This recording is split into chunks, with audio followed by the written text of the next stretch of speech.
各位朋友好，我是陈君卫。那么从这一期开始的话，我将会逐步的给大家讲解，就是世界上各个国家的一个概况。那么这一集的话，我们重点就从亚洲，特别从东南亚这个地方先开始讲起，因为那个相对来讲，就是目前以中国的护照来讲，就是说能够走出去，相对来讲允许你。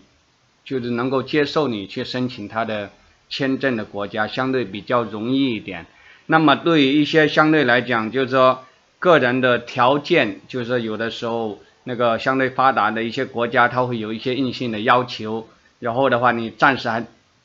达不到这样要求，或者说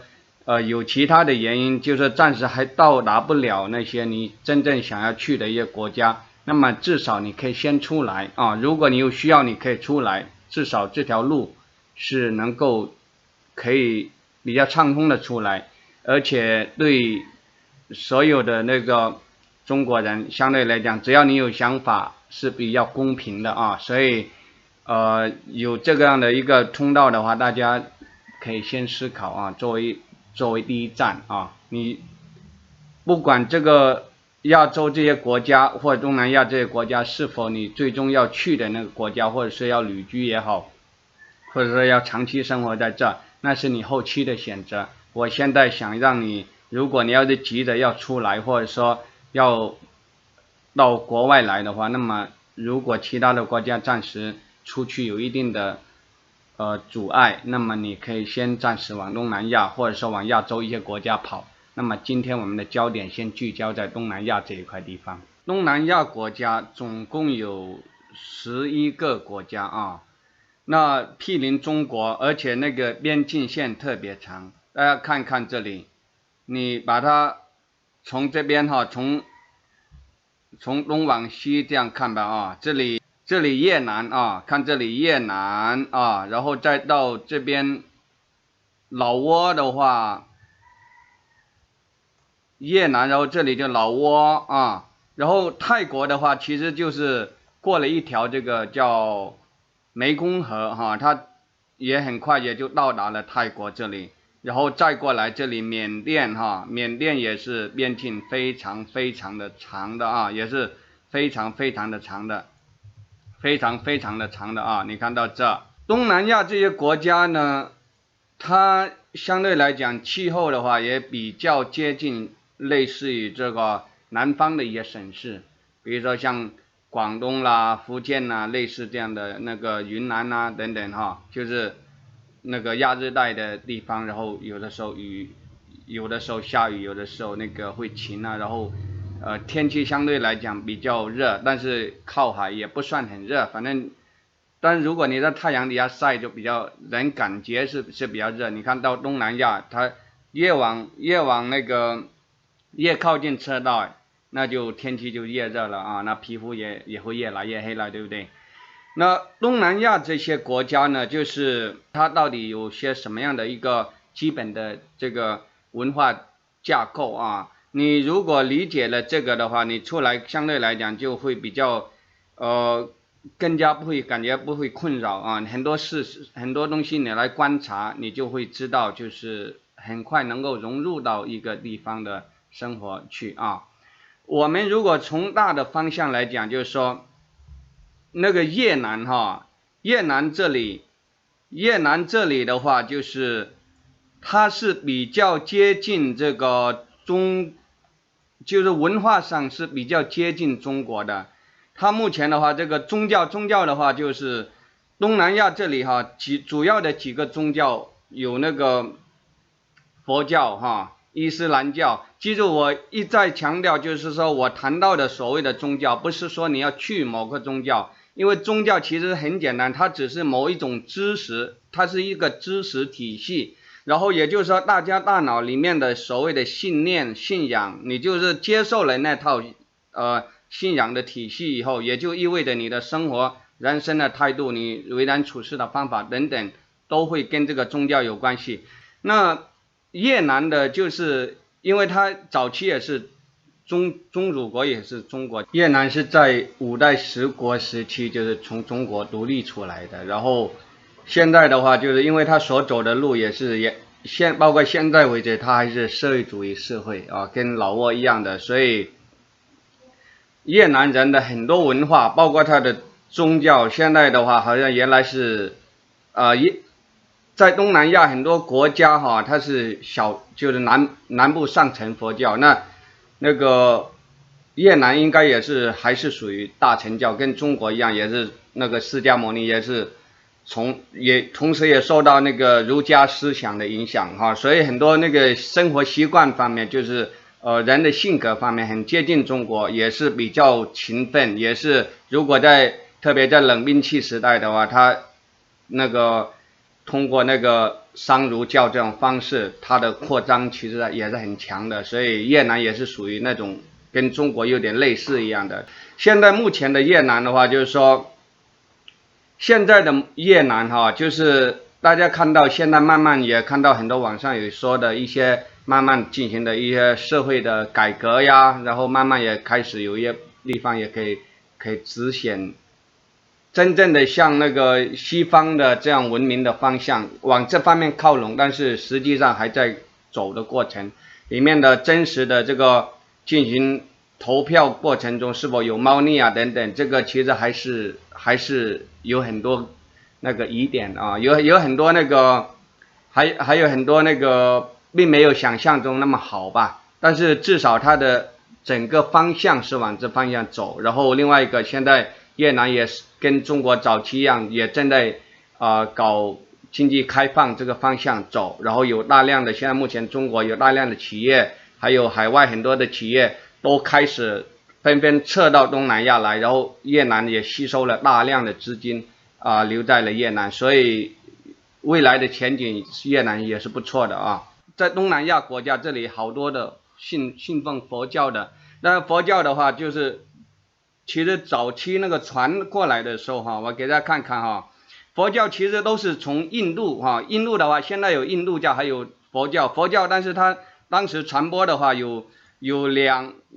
个路线图哈，早期的话就是当时唐朝的时候就往中国还有那个越南哈，还有日本哈，往这方向这样传过来的啊。从这样传过来的哈，越南、朝鲜哈、日本哈，这个一路的佛教就是叫大乘教。那个往南面的它这里好像是通过斯里兰卡，然后影响到这个曼谷啊、泰国呀、老挝等等哈，这些国家哈，还有柬埔寨等等这些也是属于佛教，它是叫做南传佛教吧。也有那个大乘教，它就叫这个往南面的传的，它叫小乘教哈。小乘教它有人说它是有一点点那个藐视这种说这个这叫什么，就是小乘教有点类似于南传部分的这样宗教吧。它那个南面那个往北面的，我现在讲来讲又讲了宗教，因为有关系，所以必须说，因为它是一个文化，你到了这里你就不会觉得困扰，因为整个国家到处都有各种宗教，然后还有伊斯兰教哈，你过去接下去你会看到那种包括那个因为不同宗教之间的冲突，包括那个跟印尼啊哈，然后包括排华，包括那些起因啊，都跟这个有关系哈，都会有关系，全部都有关系的。也就是说，你到了以后，如果你要是走出国门以后，就是如果你要是往越南方向第一站出来的越南方向，你会发现越南的性格或者说各方面或者生活的态度或者说信仰或者做事的习惯比较接近中国啊。那么再往这边看的话，就是我按顺序哈，从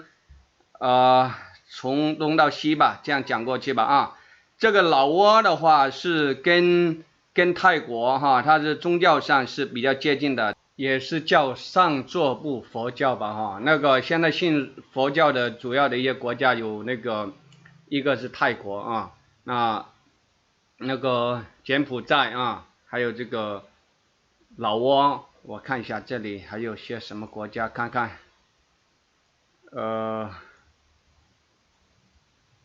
马来西亚的话是主要宗教其实它也有一些混合，也不是很单一的宗教哈。然后它就是我说它主体的宗教，有的它是列为国教，像那个佛教的话，泰国老挝这里是柬埔寨，应该它是属于国教。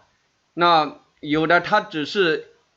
宗教，它是以这某一种宗教作为主体吧，就像我们说的中国的儒教，它虽然没有在宪法上、在法律上没写入叫做儒教，但是它的整个所有的执政方法就是完全按儒教的方法来的啊。中国的其实唐朝早期也有推过这个佛教啊，以前也主推的时候也佛教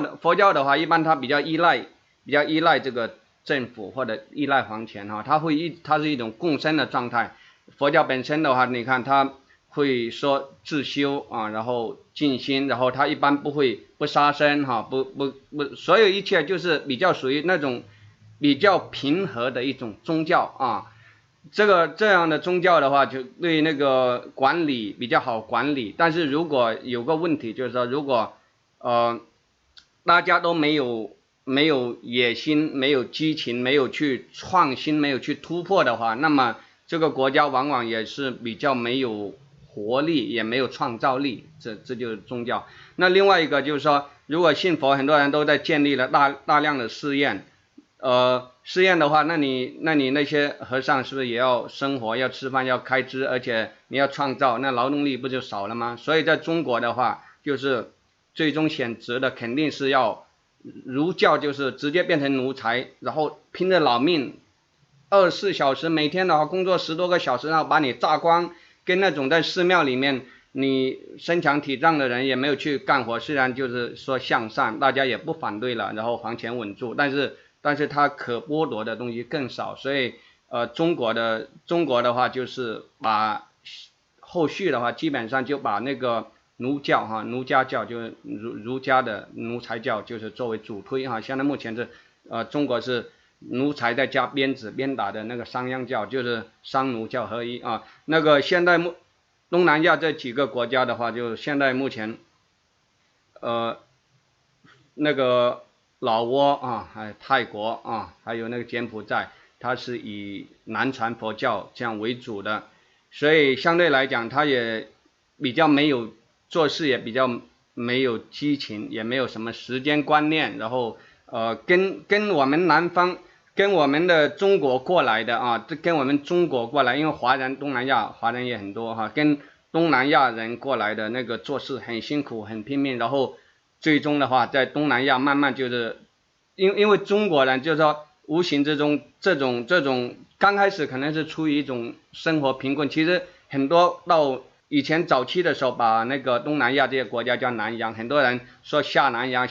去赚钱，特别福建广东那一带哈。那云南的话，早期还有个大理哈，大理国就消亡了，其实一部分已经也就分到这个其他的那个越南一部分哈，还有那个缅甸有一部分哈，是这样一个状态。然后也就是说，你通过如果拼命的在中国也是拼命的努力的干活，但是你如果要是这种拼命干活的状态，这样的一个华人什么都不关心哈，那个因为政治你不敢去过问，因为在中国的话，那个华人你要是敢过问政治，那是株连九族的，是把你干掉杀掉，还有全家株连九族的。所以中国人走到哪里就一般只顾自己，而且他也没有所以就不团结。你看海外华人你到哪里都不团结，或者内心在勾心斗角，就是而且很容易被分化哈。这个东西就是因为都是因为那个大脑里面装的一个那个商奴教的这个思想在作怪，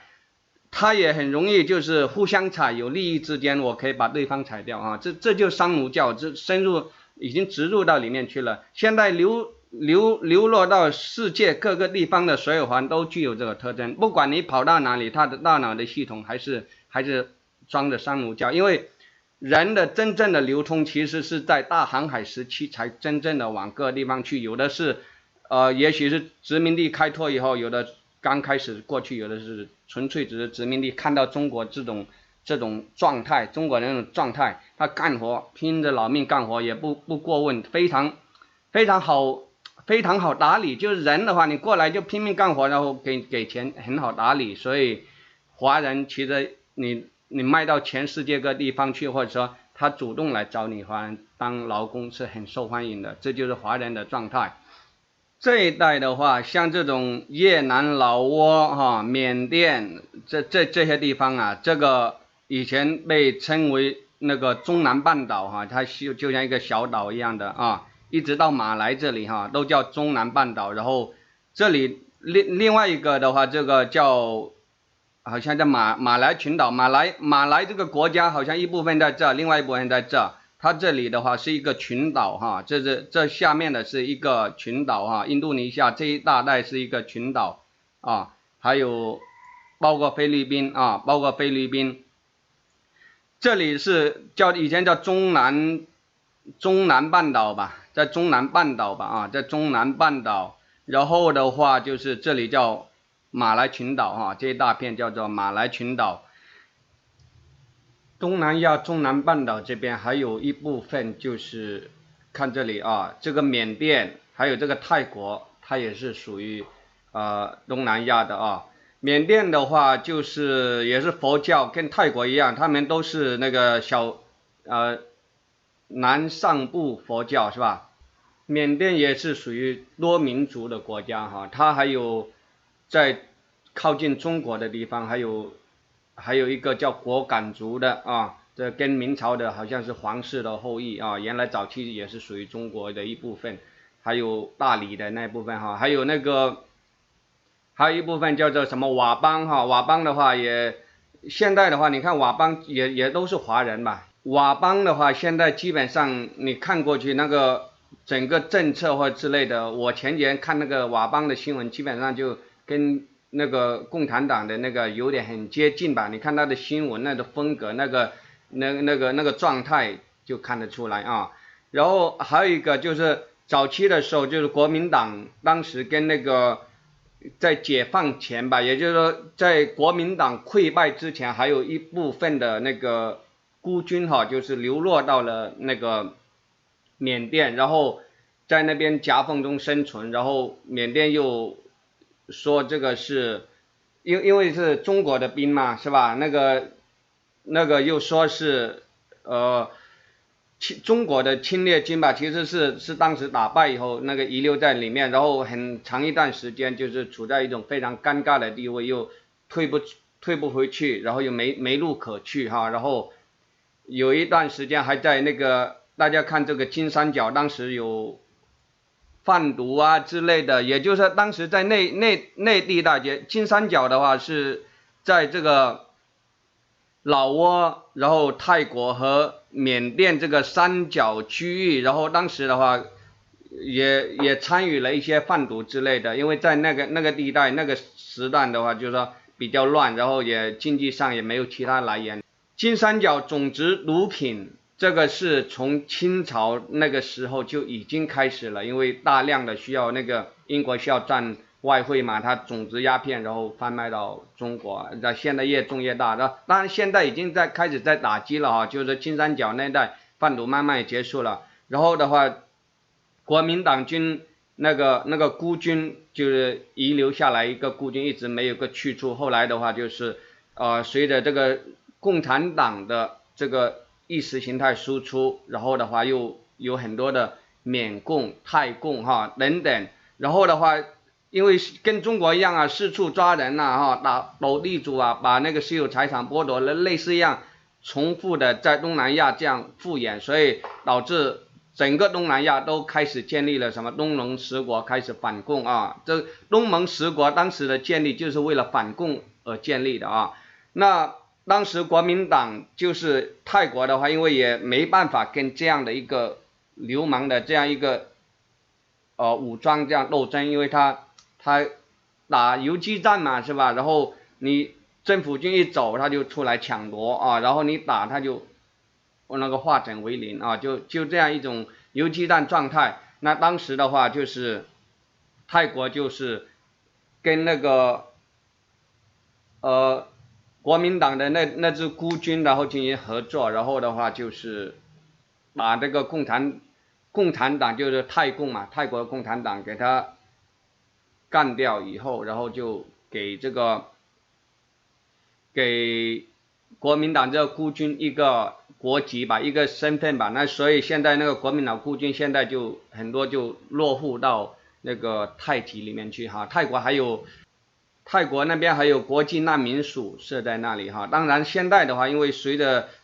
中国的国力慢慢影响力越来越大的话，东南亚都已经受到了很严重的渗透。其实整个东南亚现在目前的话，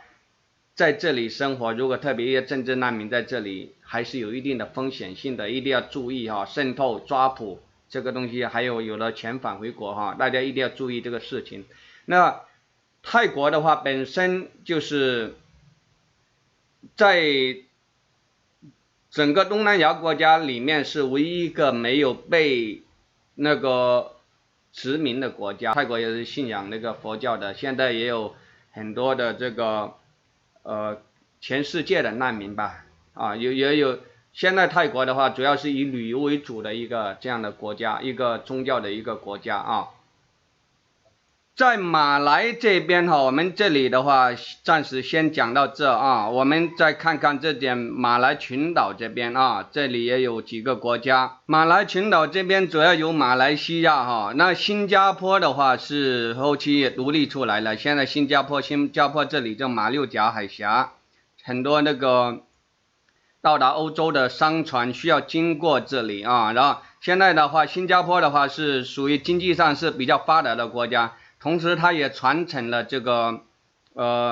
商奴教哈，我说的商奴教，其实新加坡也是啊，因为新加坡很多人说发达，对高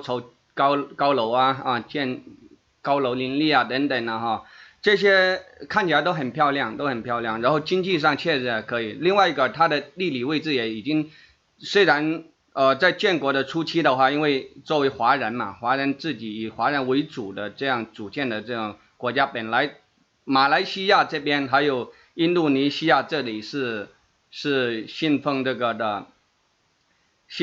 个伊斯兰教的。大家都知道伊斯兰教这个是非常有侵略性的一个宗教哈。伊斯兰教到时候我会详细一个一个给大家讲，伊斯兰教非常有侵略性的宗教。那么在当时就是新加坡分出来的话，那它基本上是因为大部分的80%的好像都是华人为主吧，华人为主的话，就是李光耀当时就是要建立这个的话，当然他另外一个就是中国的，他天生就是奴性，他如果你要是你不鞭打他的话，他就不怕了，他就反而就是勾心斗角、四分五裂，他需要强人啊，记住华人的群体他总是在寻找依赖，这个依赖好像就像一个他跟欧洲文化的那种完全不一样，就是追求个人自由、人性的解放、冒险啊，这个探索啊，那个个人英雄主义，那是完全两个不同的东西。儒家的文化，它就是要你变成一个奴隶一样的，所以新加坡经济是很好。那现在所谓的说什么双语教育，那是实际上它跟事实中需要啊，因为它这里的话，它的地理位置上也。经商方面的话，在这个时代里面的话，没有英语的话，肯定是吃大亏的，这一点是不用怀疑的。因为现在的话已经全球化、全球一体化了，而它在这个位置的话，你很多这个物流业如果能够做得很发达的话，这个国际的海运啊等等，你把它新加坡变成一个中心是吧？这个各个路线过来的物流能通过新加坡，然后作为这个中转站。那或者说金融中心等等集中在这，那对他来讲，肯定这个国家肯定是有极大的这个发展的可能性的，对不对？然后另外一个的话就是说，华人还有个特点，如果你能够真正比如说有强人出来的，他感觉有靠山呐，他其实还是能够也是有一定的战斗力的，也是很有扩张性的啊。但是就是说。对内部来讲，就是有的时候会失去很多权利哈。那现在目前到到那个新加坡，到现在为止还有所谓的鞭刑之类的哈，这人类的话，这个非常残酷的酷刑。因为新加坡的东西我暂时还不想讲太多，到时候专门花一点时间来讲啊。如果因为我讲的，我想比较透彻的来分析这些东西。如果要是东南亚的一些国家一些华人朋友吧，如果要是看到我频道一些表述的东西，如果有不同意见，可以在我的底下留言。然后如果有感觉说话有点太过分的事情，可以提一提哈，我也看看适当的改善一下，就是一些讲风格。因为我想的就是想分析一下这个各个国家的一个情况。因为作为华人，很多人其实根本不知道自己的性格是如何造就的。包括很多人现在为止所谓的脱脂，他嘴上说脱脂，不是，反而走到有的时候很极端的，就是说看到你是华人的面孔，哎呦，我远远离开你，甚至都招呼都不跟你打。有时候你也会碰到这，心里咯噔了一下，吓了一跳。我记得我是碰到过这种情况的。因为你碰到正常的情况下，你有时候碰到路不懂了，或者说有碰到在海外，特别在海外碰到有一些困难啊，确实有的时候需要请教一些本地人的手。然后一般你问所有的国家任何一个人，一般都会很热情的回应你的，是吧？我们有正常问路嘛，或者有的时候你正常的请教一些本地人一些事情，谁都会，你问我也很热情的回应你啊。但是我就亲自碰到过，就是华人这样，我听到了他讲那个普通话嘛，是吧？当然我也不太确定他到底是哪里人嘛。但是我过去我刚好有事情问的话，他假装不知道，然后我是听到他说华文，然后假装不知道，这样走开，我心里还是咯噔冰凉了一下。但是我现在后期我也就慢慢了解了，因为华人之间都是互相怀疑的嘛，都是互相怀疑。这因为记住，儒家他是要你当牛做马的，他是要人与人之间是千万不能走得太近。他这个宗教本身的话是有这个东西往这方面引导的，就是人千万不能也很有那个凝聚力然后大家都有去追求这些权利，那个帝王的那个结构就崩了，就散掉了哈。所以华人就这样的一个情况哈，也不需要去纠结太多，因为商奴教的人就是这样性格，不是因为你人，而是那种文化造就了这样的一个人啊，是文化造就了这个人。如果你自小出生不是在中国，还是那个人，不是改变，人家说人改变了人的华人的基因，可能对人会有很大的影响，但是我相信基因还没有那么严重。你如果出生在中国的一个华人，然后你不知道在哪里，然后你自小在欧洲或者在西方一些文明的国家，或者在基督教文化里面成长的人，他的性格跟西方人是没有太大分别，我相信这一点啊，还是一样的，就是商奴教造就了目前华人的性格，这个很重要。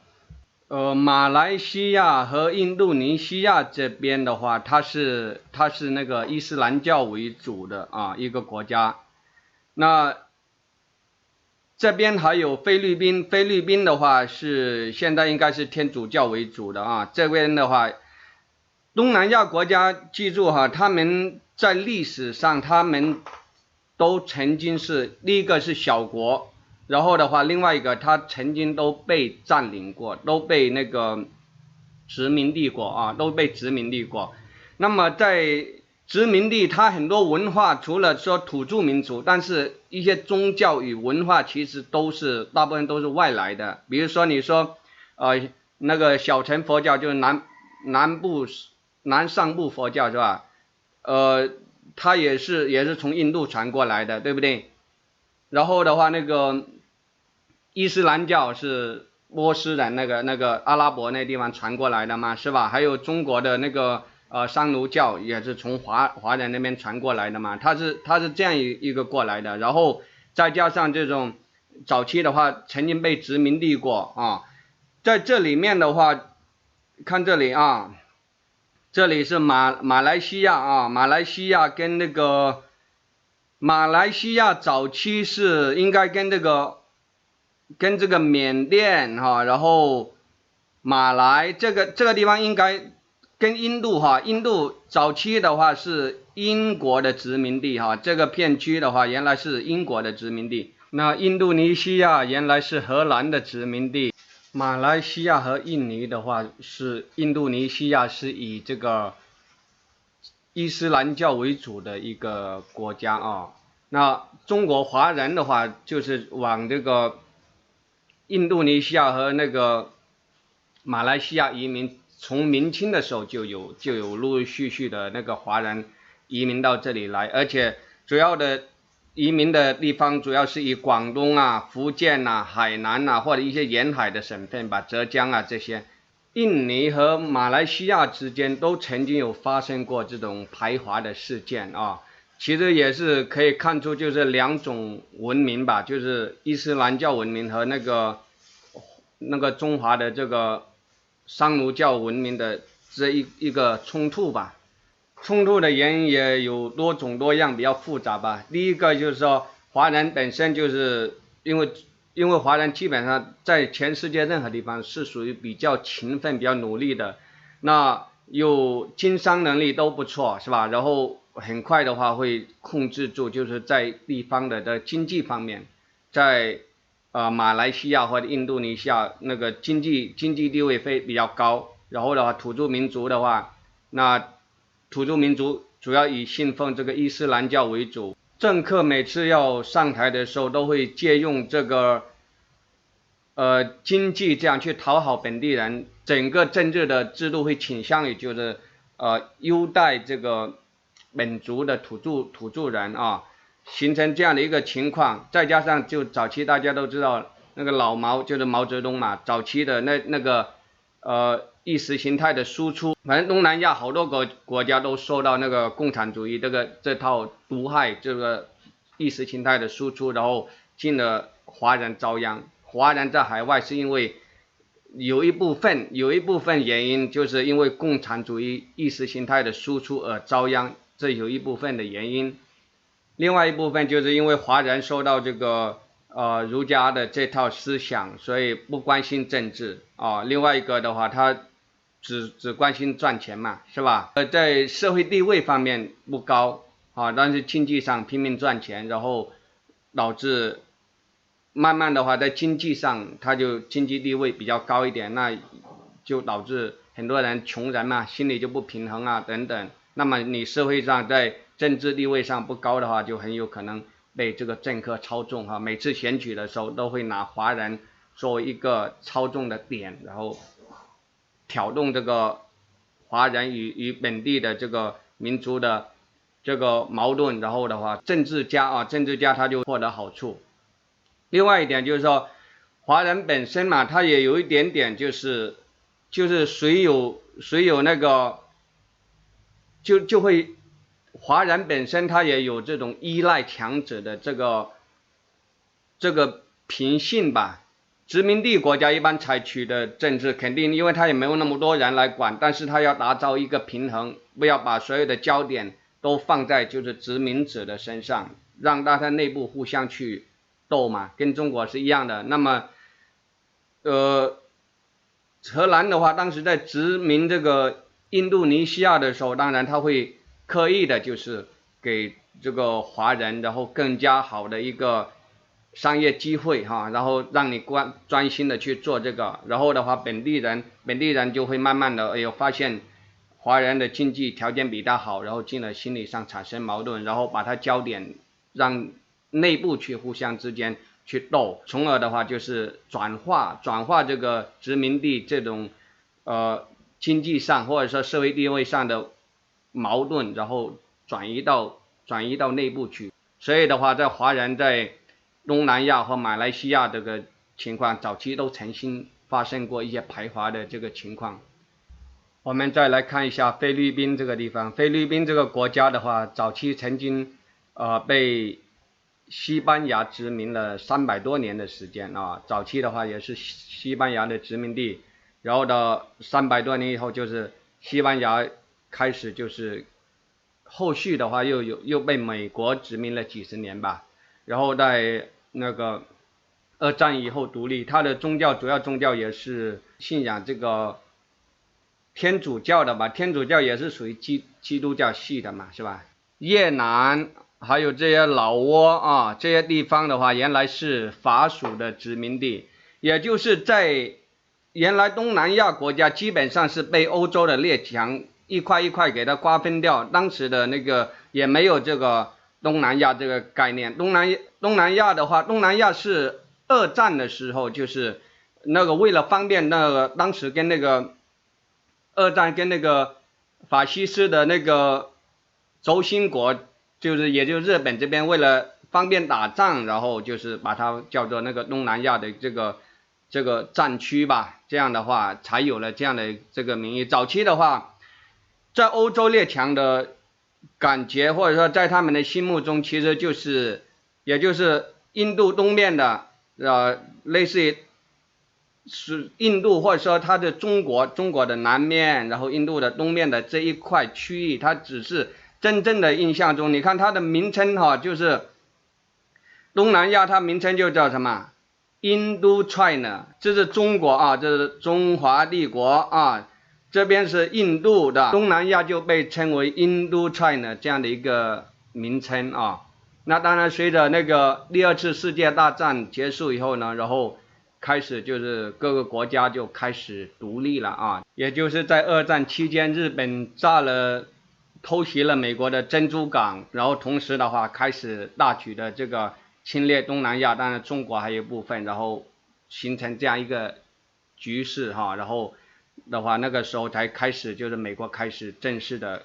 宣战哈，二战以后就开始宣战，然后就为了方便统一作战，中国还派了好多这个远征军哈，然后的话就是形成这个联盟啊，这个战争的联盟，然后的话最终的话，日本的话就是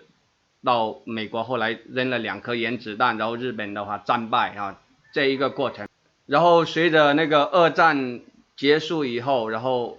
迅速的后续的话就是各个国家原来有殖民地，然后逐步的话就开始独立了，然后就这么一个过程啊。随着第二次世界大战法西斯的那个联盟啊被打败以后，然后日本就开始无条件投降啊，然后接下来的话，很多殖民地国家就逐步的开始独立啊，就这么一个过程。那今天的话，就是先把整个这个东南亚这个区块这个大概的一个概况先描述一下，然后接下来我会逐步的一个一个国家的跟大家详细的讲啊。如果你到了东南亚的某一个国家，你就不再会感觉到困扰啊。这期的视频先讲到这，谢谢大家。